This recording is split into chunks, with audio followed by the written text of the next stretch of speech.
In this section, you'll see some examples of resumes that are finished, as well as a rubric that helps you decide how far along your resume is.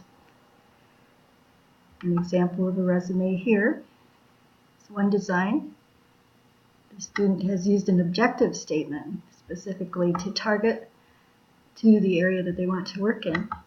This resume is more general. This one might want to include some more specific objectives having to do with the position they're applying for. Here's a sample of the rubric to help you decide if your resume is excellent, good, or average. There's also a targeting job description worksheet, which helps you take the language of the job that you're applying for and use examples from your own work and experience to show how you meet their requirements.